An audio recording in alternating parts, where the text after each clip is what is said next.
Hello, my friend, and welcome to the Maharashtra Board. Chapter number 16, Heredity and Variation का one shot IMP. Chapter number 16, Heredity and Variation का full one shot IMP आपके सामने आ चुका है. Definitely exam में इतना guarantee है, पूरा जो भी क्वेश्चन आएगा इसी IMP से आने वाला है. जैसे अपने पिछले आईएमपी ने धूम मचाई थी, ये भी आईएमपी मचाने वाली है. यूनिट टेस्ट और सेमिस्टर के लिए आग लगाने के लिए आप रेडी हो जाओ.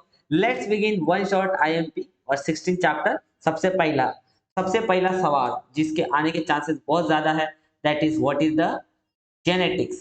जेनेटिक्स का डेफिनेशन यहाँ पे आपको पूछा जा सकता है. जस्ट टेक एक पेन ले लेते हैं. जेनेटिक्स क्या होता है? बायोलॉजी का ब्रांच है जिसमें हम लोग पढ़ रहे हैं ट्रांसफर ऑफ कैरेक्टरिस्टिक्स. पेरेंट्स से एक बच्चे में कुछ कैरेक्टरिस्टिक्स आती है, मतलब नाक पप्पा पे गया है, बाल मम्मी पे गए हैं, ये जो कैरेक्टरिस्टिक ट्रांसफर होती है इसी को हम बोलते हैं पढ़ाई को जेनेटिक्स. ठीक है, तो ये आप करना. मैं पढ़ा नहीं रहा हूँ, मैं आईएमपी दे रहा हूँ, बस थोड़ी थोड़ी बातें करूंगा मैं आपको. ठीक है, फिर यहाँ पे ऑर्गेनिज्म प्रोड्यूस बाय सेक्सुअल. हाँ, asexual reproduction, sexual reproduction का डिफरेंस थोड़ा सा आ सकता है. तो ऑर्गेनिज्म जो सेक्सुअल रिप्रोडक्शन से प्रोड्यूस होते हैं, ए सेक्सुअल रिप्रोडक्शन से, मतलब जिसमें दो सेक्स का फ्यूजन नहीं होता है, वहां पे आपको जो वेरिएशन दिखता है, माइनर वेरिएशन दिखता है. कैसा variation? Minor. Filling the blanks में आ सकता है. और जो ऑर्गेनिज्म ऑर्गेनिज्म सेक्सुअल रिप्रोडक्शन से पैदा होते हैं उसमें आपको ग्रेटर वेरिएशन दिखता है. जैसा कि मेरे पापा के जैसा मेरा नाक हो सकता है, लेकिन I am not completely looking like my father. I am not completely identical. बराबर ना? सिर्फ नाक सेम होगा, कान सेम होगा, आंख सेम होगा, लेकिन मेरा एकदम कॉपी है क्या? नहीं. आपका एकदम कॉपी है क्या? नहीं. तो सेक्सुअल रिप्रोडक्शन में ग्रेटर वेरिएशन नहीं दिखता है, बट ए सेक्सुअल रिप्रोडक्शन में, सॉरी, सेक्सुअल रिप्रोडक्शन में ग्रेटर वेरिएशन है. ए सेक्सुअल रिप्रोडक्शन में ग्रेटर वेरिएशन नहीं दिखता, एकदम कॉपी बन जाता है. बराबर ना? ध्यान रखना. नेक्स्ट, हेरिडिटी का डेफिनेशन, ट्रांसफर ऑफ कैरेक्टर एक जनरेशन से दूसरे जनरेशन में. हाँ, थोड़ा ध्यान रखना. नहीं, इतना इंपॉर्टेंट नहीं है, तभी भी थोड़ा ध्यान रखना. कुत्ते के बच्चे को क्या बोलते हैं? पपीज बोलते हैं, आई थिंक पता होगा. पिजन के बच्चे को क्या बोलते हैं? स्क्वैप्स बोलते हैं. और इन्फेंट, जो इंसानों के बच्चे होते हैं उनको इन्फेंट बोलते हैं. ठीक है, ध्यान रखना. बस that's it. DNA, the segment of DNA which contain all information for synthesis of particular protein is called gene for that protein. देखो, डीएनए का एक पार्ट है जिसके पास इंफॉर्मेशन है प्रोटीन बनाना कौन सा है. बॉडी में बहुत सारा प्रोटीन है, तो फलाना प्रोटीन कैसे बनाना है, इसकी इंफॉर्मेशन आपके डीएनए के जीन के पास होती है. उसी को हम लोग बोलते हैं जीन. ठीक है, ध्यान रखना. रीजन को जीन बोलते हैं. ओके, ना क्रोमोसोम का डेफिनेशन एग्जाम में आता है. What is the chromosome? Structure in the nucleus. मतलब आपको पता सेल होता है, सेल के बीच न्यूक्लियस होता है, और न्यूक्लियस के अंदर ऐसे कुछ स्ट्रक्चर्स होते हैं दैट कैरी हेरिडिटरी कैरेक्टर. और उसके अंदर क्रोमोसोम के अंदर, मैं बता दूं, क्रोमोसोम जो होते हैं उनके अंदर होता है डीएनए, और डीएनए के अंदर क्या होता है? जीन होता है. और जीन क्या कैरी करता है? Hereditary character. यही तो है ना? तो बस, तो आप बोल सकते हो chromosome carry the hereditary character is called chromosome. Structure of nucleus that carry hereditary character. ठीक है. क्रोमोसोम का जो शेप होता है वो कैसा होता है? ये क्वेश्चन आ सकता है. डम्बल शेप होता है. There is a constricted region on each chromosome is called centromere. Chromosome के ऊपर ऐसे एक सेंटर में कॉन्स्ट्रिक्टेड रीजन होता है, जहां पे ये जो क्रोमोसोम के जो आर्म्स दिखते हैं ना, ये सारे आर्म यहाँ पे जुड़े हुए दिख रहे हैं आपको, जुड़े हुए, उस कॉन्स्ट्रिक्टेड रीजन को बोलते हैं सेंट्रोमर. और इसी सेंट्रोमर के पोजीशन के हिसाब से, इसी सेंट्रोमर के पोजीशन के हिसाब से there are 4 different types of chromosome. Depend करेगा कि क्रोमोसोम का सेंट्रोमर कहाँ प्रेजेंट है. देखो मैं बताता हूँ. अगर क्रोमोसोम का सेंट्रोमर एकदम सेंटर में प्रेजेंट है, क्रोमोसोम का सेंट्रोमर एकदम सेंटर में प्रेजेंट है, उस क्रोमोसोम को बोलते हैं मेटासेंट्रिक. देखो, सेंटर हमारा यहाँ पे अगर सेंटर के थोड़ा सा पास में प्रेजेंट है उसको बोलते हैं सब मेटासेंट्रिक. बराबर कि नहीं? उसी तरीके से एंड के थोड़ा सा अगर पास में प्रेजेंट है, एंड के, देखो ये सेंटर के पास में, ये एंड के पास में, तो एक्रोसेंट्रिक. और एकदम एंड में प्रेजेंट है तो टीलोसेंट्रिक. तो मैं सारी मार्किंग देखो यहाँ पे आपको कर रखी है. देखो, मेटासेंट्रिक कहाँ होता है? Exactly at the mid point. Shape कैसा होता है? वी शेप का. यहाँ पे आप डायग्राम में देख भी सकते हो. सब मेट्रासेंट्रिक नियर द मिड पॉइंट. मैंने बताया था शेप कैसा होता है? एल. ध्यान रखना. Acrocentric near the end, one of and, near the one of the end, shape कैसा होता है? जे शेप. और टीलोसेंट्रिक एंड में प्रेजेंट होता है और शेप कैसा होता है? आई शेप. ये ध्यान रखना. ठीक है. फिर होमोलोगस क्रोमोसोम क्या होता है और हेटेरोलोगस क्रोमोसोम क्या होता है, ये जरूर देखना. होमोलोगस, देखो क्रोमोसोम जो होते हैं ना, वो ऐसा पेयर में एग्जिस्ट करते हैं। अगर दोनों क्रोमोसोम एकदम सेम है तो होमोलोगस, और अगर दोनों क्रोमोसोम सेम सेम नहीं है तो उसको बोलेंगे हेटेरोलोगस। यहाँ पे लिख के रखा अपन ने, ठीक है ना। सेक्स क्रोमोसोम को हम बोलते हैं एलोसोम, और बाकी बचे हुए क्रोमोसोम को बोलते हैं ऑटोसोम। एक ध्यान रखना, इंसानों के अंदर 46 क्रोमोसोम होते हैं, उसके अंदर उससे उसमें 44 क्रोमोसोम होते हैं ऑटोसोम, मतलब सेक्स क्रोमोसोम को छोड़ के, बराबर। और 2 क्रोमोसोम होते हैं सेक्स क्रोमोसोम, जिसको हम एलोसोम्स भी बोलते हैं। आप 46 क्रोमोसोम को आप बोल सकते हो 23 पेयर, क्योंकि क्रोमोसोम जो होते हैं पेयर में एग्जिस्ट करते हैं, बराबर। तो अगर मैं पेयर के फॉर्म में बात करूं तो उसके अंदर होंगे 22 ऑटोसोम वाली पेयर, और एक पेयर जो होगी वो होगी आपकी एलोसोम वाली पेयर, मतलब सेक्स क्रोमोसोम वाली पेयर, ठीक है ना। मैं समझेंगे, आगे भी आएगा, आपको क्वेश्चन आएगा। Okay, now these molecule control the functional growth of the growth and division of the cell are called master molecule। कौन सा molecule? this molecule मतलब क्या, यहाँ पे this की जगह पे आपको लिखना है डीएनए। डीएनए को मास्टर मॉलिक्यूल क्यों बोला जाता है, ये सवाल आ सकता है। why we call DNA as a master molecule। now nucleotide, DNA आपको पता है डीएनए किसका बनता है, न्यूक्लियोटाइड के स्ट्रक्चर का। अभी न्यूक्लियोटाइड क्या होता है समझते हैं। ईच स्ट्रैंड, देखो, each strand of molecule of DNA is made up of many small molecule is known as nucleotide। अब देखते हैं न्यूक्लियोटाइड में क्या क्या होता है, मैं बता रहा हूँ। देखो न्यूक्लियोटाइड में होता है, न्यूक्लियोटाइड के अंदर होता है नाइट्रोजनस बेसेस। एक ध्यान रखना, टोटल 4 तरीके के नाइट्रोजनस होते हैं। कौन से मैं बताऊंगा। नाइट्रोजनस बेसिस से बनता है न्यूक्लियोटाइड, उसके अंदर दूसरा मॉलिक्यूल होता है फॉस्फोरिक एसिड और शुगर, इन तीनों का मिला के बनता है न्यूक्लियोटाइड, बराबर। न्यूक्लियोटाइड के अंदर देखा आपने नाइट्रोजनस बेस था। नाइट्रोजनस बेस 4 तरीके के होते हैं, वो होते हैं देखो एडेनाइन, यूएनआई, साइटोसिन और थाइमिन, ये ध्यान रखना। नाइट्रोजनस बेस में एडेनाइन और ग्यूनाइन को एक साथ में हम बोलते हैं प्यूरिन्स, और साइटोसिन और थाइमिन को हम लोग बोलते हैं पायरिमिडिन्स। सारी ये सारी बातें आपको यहाँ पे ध्यान रखनी है, ठीक है। आया समझ में आपको। देखो अब जो एडेनाइन होता है वो थाइमिन के साथ बॉन्ड बनाता है। देखो हमने बोला कि जो प्यूरिन होता है उसमें क्या होता है, ऐसे याद रखो, एजी, एडेनाइन और ग्यूनाइन को हम बोलते हैं प्यूरिन। क्या बोलते हैं, प्यूरिन, सॉरी क्या मैं क्या प्यूरिन्स, बराबर। और पायरिमिडिन किसको बोलते हैं, पायरिमिडिन बोलते हैं हम लोग सीटी को, मतलब साइटोसिन और थाइमिन को। लेकिन ध्यान रखना, जो हमारा एडेनाइन होता है वो बॉन्ड बनाता है थाइमिन के साथ में, और जो ग्यूनाइन होता है वो बॉन्ड बनाता है साइटोसिन के साथ में। तो देखो adenine always pair with thymine and cytosine is always pair with guanine, ये ध्यान रखना। एडेनाइन बॉन्ड बनाता है थाइमिन के साथ में, डबल बॉन्ड, 2 बॉन्ड बनाएगा, और ग्यूनाइन बनाएगा साइटोसिन के साथ में 3 बॉन्ड बनाएगा, 3 हाइड्रोजन बॉन्ड। कौन से bond, hydrogen bond. I hope so ये सारे बातें आप ध्यान रखोगे, आपको समझ में आ रही होगी। आपको पता मैं चैप्टर पढ़ा नहीं रहा हूँ, आपको आईएमपी दे रहा हूँ, तभी भी मैं आई एम ट्राइंग कि आपको कुछ चीजें कवर हो जाए, ठीक है, जो आपके स्कूल में नहीं हुई हो गलती से। तो जीन, जीन क्या होता है, जीन एक डीएनए का पार्ट है जो मदद करता है, यू कैन से chromosome is the made up of the single DNA molecule, segment of the DNA molecule is called gene. Segment of the DNA molecule को क्या बोलते हैं अपन, जीन बोलते हैं। जीन में इंफॉर्मेशन छुपी होती है प्रोटीन सिंथेसिस की, ठीक है। तो यहाँ पे जीन के बारे में शॉर्ट नोट आपको जरूर आ सकता है। Gene control the structural and functional of the cell, structure और फंक्शंस ऑफ द सेल्स कौन कंट्रोल करता है, gene. Also they transmit the hereditary character from parent to the offspring, कौन, जी। Hence very important, said to be functional unit of heredity। functional unit of heredity किसको बोलते हैं, gene को। और master molecule किसको बोलते हैं, डीएनए को। ध्यान रखना, information about the protein synthesis is store in the gene. तो ये सारी बातें बहुत इजी है, you should remember. Okay, gene is a part of DNA, मतलब ये डीएनए, तो डीएनए का इतने से पार्ट को मैं बोल सकता हूँ जीन, मतलब जिसके अंदर प्रोटीन बनाने की इंफॉर्मेशन छुपी हुई है, जिसके अंदर हेरिडिटरी कैरेक्टर है। समझ में आ गया आपको कि मेरी थोड़ी सी आवाज आज स्लो होगी, बट डेफिनेटली आपको कंटेंट अच्छा मिल रहा होगा, आपकी हेल्प हो रही होगी। डीएनए ओके, यहाँ पे यार ये बात कर लेते थोड़ी सी यार। अगर आपने अब तक सब्सक्राइब नहीं किया है तो सब्सक्राइब कर दो, और आप वीडियो के इस लेवल तक पहुंच चुके हो तो आपको कमेंट सेक्शन में इसका आंसर बताना है, तो मैं समझ जाऊंगा कि लोग डीएनए फिंगर, ओके मैंने तो आंसर गलत लिख दिया है, लोग डीएनए फिंगर प्रिंटिंग तक पहुंच चुके हैं, मेरे स्टूडेंट डीएनए फिंगर प्रिंटिंग तक पहुंच चुके हैं। आपको इसका आंसर कमेंट सेक्शन में बताना ऐड करके, तो मुझे अंदाजा आ जाएगा। This sequence of gene is a DNA person, देखो डीएनए फिंगरप्रिंट में शॉर्ट में आएगा, the sequence of gene, gene के ऊपर in the DNA of a person, genome, जो डीएनए के ऊपर जीन का जो सीक्वेंस होता है उसको हम बोलते हैं जीनोम। और ये जीनोम हर इंसान का अलग अलग होता है, इससे हम इंसान को आइडेंटिफाई कर सकते हैं और छोर वगैरह का आरोप से पकड़ सकते हैं। तो ये सारी बातें डीएनए फिंगरप्रिंटिंग की आपको ध्यान में रखनी है। राइबोसोम्स एसिड मतलब राइबोन्यूक्लिक एसिड मतलब क्या होता है, आरएनए, आरएनए कैसा होता है, डीएनए जैसे मॉलिक्यूल है, बट आरएनए एक तरह का न्यूक्लिक एसिड है, जैसा डीएनए न्यूक्लिक एसिड होता है, लेकिन this is second important nucleic acid. पहला कौन सा था, डीएनए। आरएनए के अंदर भी वही सारी बातें होती है, nitrogenous base, phosphoric group, super, लेकिन नाइट्रोजनस बेस जो डीएनए में होता था, क्या डीएनए में एडेनाइन था? यस था। थ्योनाइन था, साइटोसिन था, लेकिन यूरासिल नहीं था। डीएनए में यूरासिल के जगह पे थाइमिन था। You should remember this. DNA में यूरासिल के जगह पे थाइमिन था। ओके।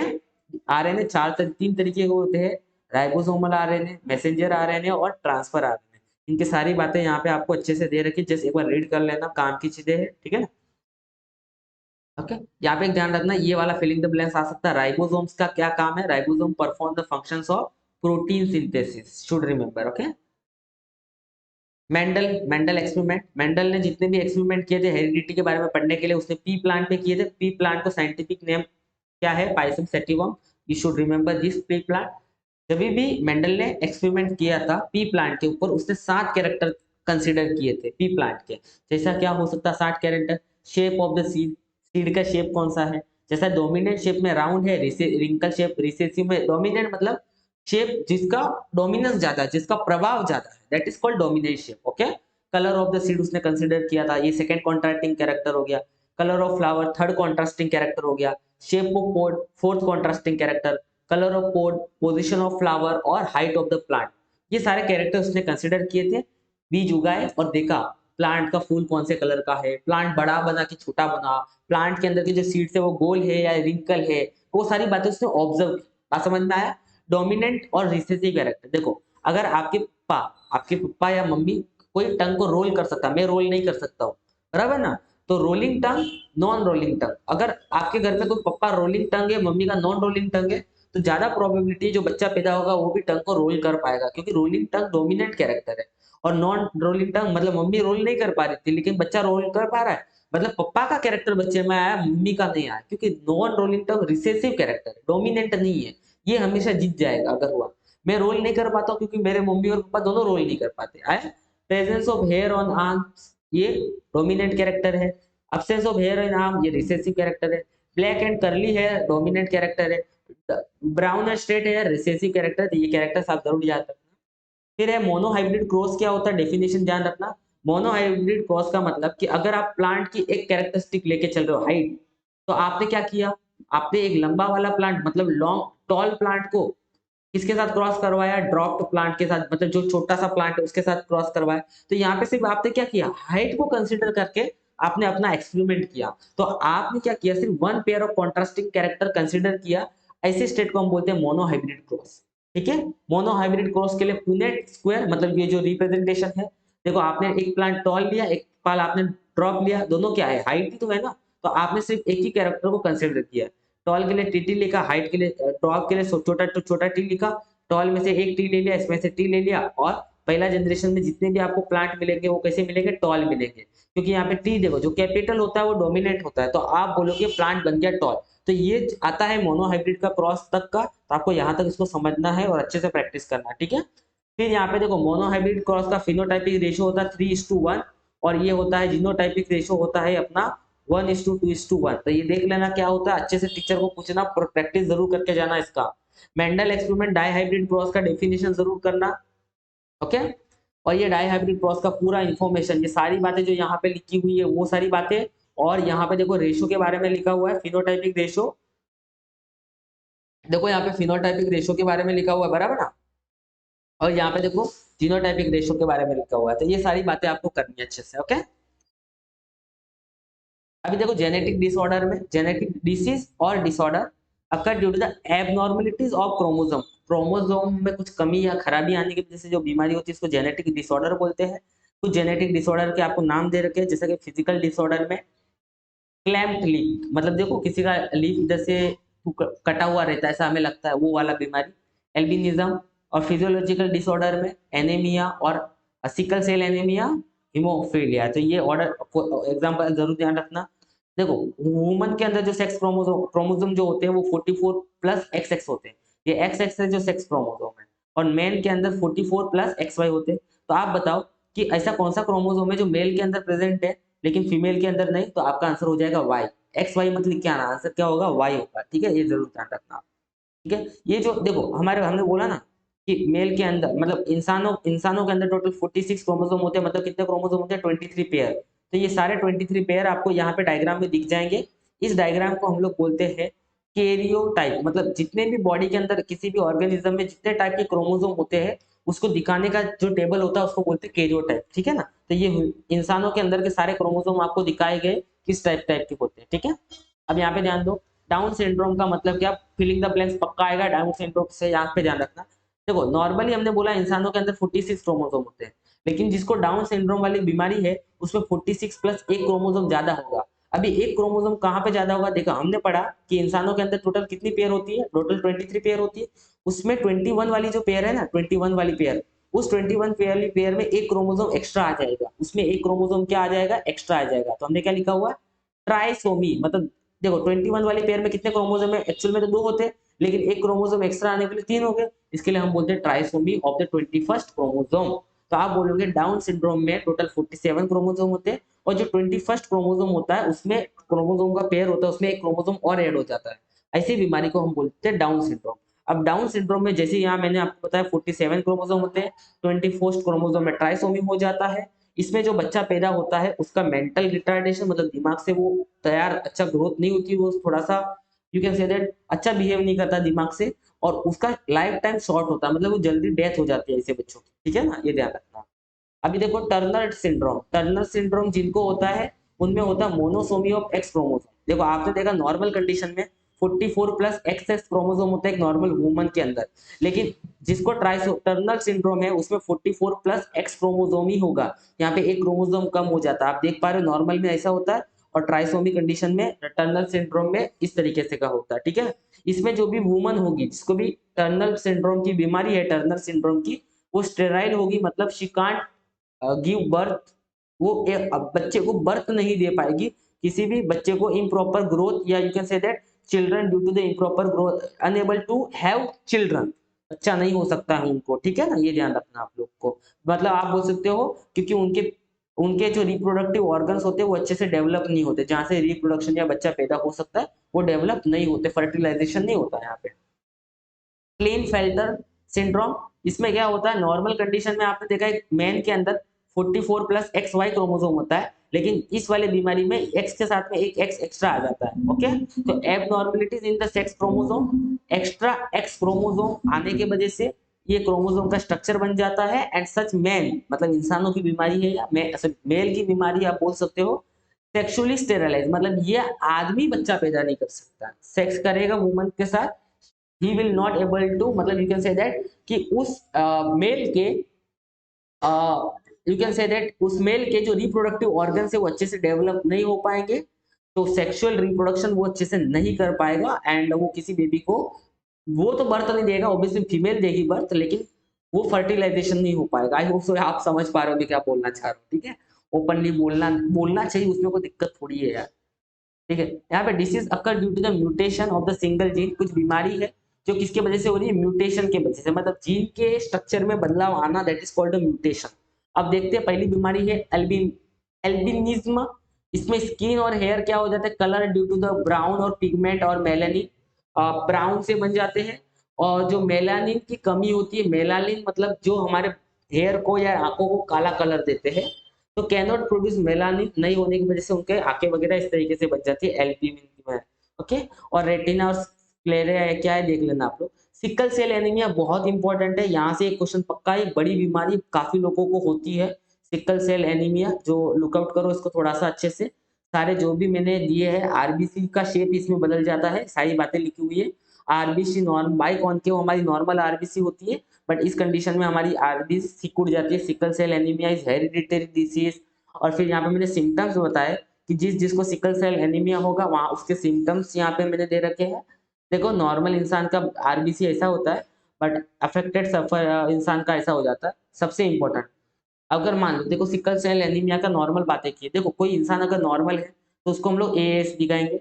कोई देखो मैं बताता हूँ, देखो देखो एक इंसान है जो नॉर्मल है, बराबर, एक इंसान है जिसको सिकल सेल की बीमारी है प्रेजेंट है, और एक इंसान है बीमारी तो नहीं है लेकिन उसमें वो वाले जीन प्रेजेंट है जिसमें सिकल सेल एनीमिया है। मतलब आप बोल रहे हो ऐसे इंसान को हम बोलते हैं कैरियर। मतलब क्या करता है वो, उसको बीमारी खुद को नहीं है, लेकिन वो अपने आप से बीमारी को लेके जा रहा है। मतलब उसको तो वो बीमारी नहीं हुई, लेकिन उसके बच्चों को वो बीमारी हो सकती है, उसको हम बोलते हैं कैरियर। तो देखो, नॉर्मल इंसान को हमने ए से दिखाया, कैरियर को हमने एस से दिखाया, और सफरिंग को मतलब जिसको बीमारी है एक्चुअल में, उसको एस से दिखाया। अब मान लो जिसको बीमारी नहीं है, उसने ऐसी महिला से शादी की जिसको बीमारी नहीं है, तो जो बच्चा पैदा होगा नॉर्मल होगा। अब देखो, ए का मतलब जिसको बीमारी नहीं है, और एस का मतलब जिसको बीमारी तो नहीं है लेकिन कैरियर है। तो यहाँ पे 50% प्रोजेनी मतलब 50% बच्चा नॉर्मल होगा, और 50% बच्चा कैरियर होगा, लेकिन बच्चा बच्चा बीमार नहीं होगा, नॉर्मल बच्चा ही पैदा होगा। One is a better, one parent is normal, one is a carrier. एक पेरेंट अगर यहाँ देखो ना, ये ए मतलब नॉर्मल है, और ए मतलब क्या, ए एस का मतलब क्या, कैरियर। अगर पापा नॉर्मल है, मम्मी कैरियर है, तो 50% बच्चा नॉर्मल होगा, 50% बच्चा कैरियर होगा, लेकिन उसमें सिकल से एनीमिया की बीमारी नहीं होगी, वो बीमारी को लेके जाने वाला होगा। अब यहाँ पे देखो, ए मतलब नॉर्मल है, और मम्मी यहाँ पे अफेक्टेड है, मम्मी को बीमारी है, तो यहाँ पे all progeny will be carrier, मतलब जितने भी बच्चे होंगे वो सारे के सारे कैरियर होंगे। इससे सवाल आता है, मेरी बात को ध्यान रखना, ठीक है ना। ओके, एएस का मतलब क्या है, कैरियर है, एएस का मतलब कैरियर है। तो 25% प्रोजेनी नॉर्मल है कि 25% सफरिंग होगी, और 50% कैरियर होगी। मतलब यहाँ पे 25% लोग बच्चों को बीमारी हो सकती है। अगर 4 बच्चे हुए, मान लो किसी आदमी को 4 बच्चे हुए, तो उसमें एक बच्चे को बीमारी हो जाएगी, ये ध्यान रखना। अगर कोई एएस और एसएस, मतलब देखो ये कैरियर है और ये सफरिंग है, तो 50% कैरियर होगी और 50% सफरिंग होगी। मतलब 2 बच्चे हुए तो उसमें एक बच्चे को बीमारी होगी। तो ये सारी बातें देखो, यहाँ पे सफरिंग सफरिंग दोनों को अगर एनीमिया है, तो भाई बच्चा जो भी पैदा होगा उसको एनीमिया होगा। तो आप ऐसे लोगों की शादी मत करो जिनको एनीमिया है, एक दूसरे के साथ मत करवाओ। इसको भी एनीमिया है, इसको भी एनीमिया है, इनको साथ में शादी मत करवाओ, नहीं तो जो बच्चा पैदा होगा, देखो बच्चा, जो बच्चा पैदा होगा उसको भी एनीमिया हो जाएगा, ठीक है। तो आप यू शुड अवॉइड ऐसी ऐसी शादी को, आपको अवॉइड करना है। और लड़की को भगा के लेके चला जाना, 3 इडियट में लेके जाता है पैसा, ठीक है ना। तो ओके। और diagnosis of sickle cell anaemia, इसको बीमारी के लिए टेस्ट है, सॉल्युबिलिटी टेस्ट। पहला तो ये टेस्ट करवा सकते हैं, दूसरा टेस्ट जो गावो वावो में, तो दैट इज फॉर इलेक्ट्रोफोरेसिस। तो ये ध्यान रखना आप लोग, ठीक है ना। नाउ रिमेडीज, इसको कैसा क्योर किया जाता है, ये 2 बातें थोड़ा रिमेडीज को पढ़ लेना। सिकल सेल एनीमिया को कैसे क्योर किया जाता है, और ये मेरे साइड से आपको पूरा मैंने आईएमपी प्रोवाइड करने का, अरे अरे अरे जस्ट वेट, ये पूरा आईएमपी प्रोवाइड करने का कोशिश किया। आई होप आपको पसंद आया होगा, और आपने सब्सक्राइब कर दिया होगा। कर लो यार, कर लो, ठीक है। सब्सक्राइब कर लिया, और अगर आप वीडियो के इस लेवल तक पहुंच चुके हो, तो आपको इसका आंसर कमेंट सेक्शन में बताना। इसका देखो, मैंने एक बार और पूछा था, एक बार और पूछ रहा हूँ। मतलब आप लोग अगर इसका आंसर कमेंट सेक्शन में बताते हो, इसका मतलब ये है कि आप वीडियो के एंड तक पहुंचो। और एक और बात, डिस्क्रिप्शन में मैंने जितना भी आईएमपी अब तक दिया है, वो सारा लिंक मैं आपको देने वाला हूँ। और उसके साथ साथ मैं आपको डिस्क्रिप्शन के अंदर बहुत सारे क्वेश्चन पेपर, जो सेमिस्टर के और यूनिट टेस्ट के जो सॉल्व कर रखे हैं, वो भी मैं दूंगा। तो प्लीज जाके एग्जाम के पहले सारे सॉल्व कर लेना, प्रैक्टिस कर लेना, it will help you. Okay, thank you so much for watching, keep sharing and subscriber बढ़ाते रहो। 10K की फैमिली हमको जल्दी से जल्दी बनानी है, ठीक है।